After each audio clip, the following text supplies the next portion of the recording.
na rin tayo. Psych, gising! Oo. Ba't mo ginigising, tol? Uy, gising, uy! Ang ganda-ganda ng panaginip ko. Pambira. Ito na yung mga sukot ng itatay mo. Patulog-tulog ka kasi. Di ka pa nga nakakote.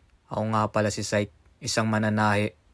O mas kilala sa bansag na Taylor Swift. Hindi dahil sa tugtugan, kundi mabilis ako magtahi.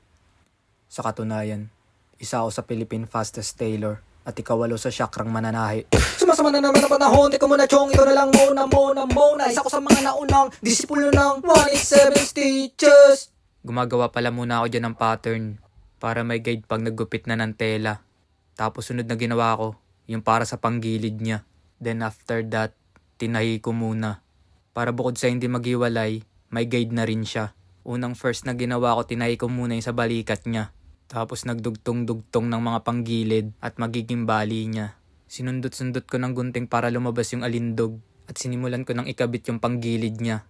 Nilagyan ko muna ng aspili para hindi matelok. And then as you can see, mabagal yung makina. Nasira ko na kasi yung high speed niya. Ito na pala yung bali na malapit na sa zipper. Kaya kinabit ko muna tapos sinuna ko yung palda.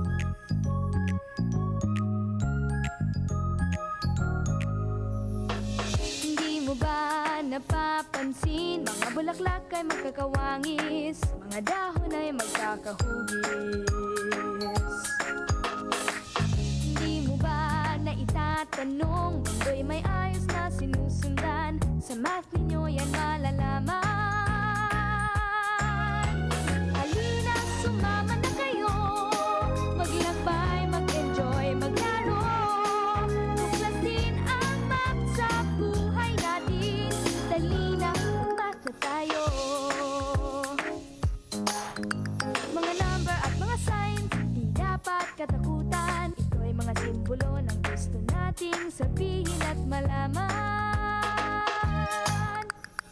Kaya sila'y kaibiganin at kayo'y magtataka. Mundo'y mas mauunawaan.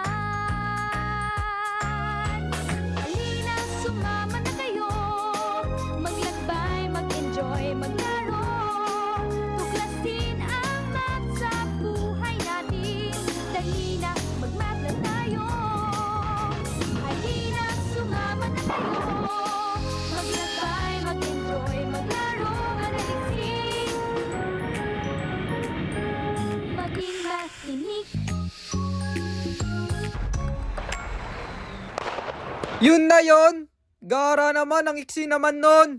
Mapapa-voice over tuloy ako. Pagkalagay ko ng lock ng zipper, inednisan ko para hindi maghimulmol. Tapos pinasadaan ko na kasama yung panggilid para tago yung zipper niya. Sunod naman na tinahi ko yung kabilang zipper para yung gagawin ko na lang puro panggilid na lang. But this time, gagawin ko muna yung sa kwelyo. Yung puti na yan ay yung pampatigas ng kwelyo. Pelon yung alam kong tawag dyan pero ewan ko na lang sa iba. Unang first kong tinahi yung dilaw. Ito kasi yung kulay ng edges ng kwelyo. Pagkatapos ilak, ginupit na yung gilid para hindi makapal kapag tinupi. Tapos baliktarin lang para lumabas yung tunay na siya. Sunod naman yung kulay blue, parehas lang nung ginawa ko sa kulay dilaw. Ito naman yung kulay sa gitna ng kwelyo. Kaso nga lang pagbaliktad ko, ay gago, mali ako ng pagpapadapa, baliktad pala. Kaya gumawa ulit ako ng isa pa. Pagtapos ko sundutin, ganito nga pala magiging itsura niya. Sunod naman nilagyan ko siya ng kulay dilaw para sa gilid niya. Tapos tinahi ko na yung kulay blue sa gitna para ikakabit na yung kwelyo. Di ko na tinahi itong part na to kasi mamaya isasalansan ko siya sa loob. Sunod tinupi ko na siya para lagyan ng tanda. Para pag kinabit ko siya sa body, hindi siya mawawala. Na parang like this. Para di gumalaw, nilagyan ko ng aspili ni Illumi. Tapos sinimulan ko ng itahi yung kwelyo sa body. At yung tinutukoy kong isasalansan sa loob. Para walang makikita pag tinahi. Sarap ng puki, may tahe.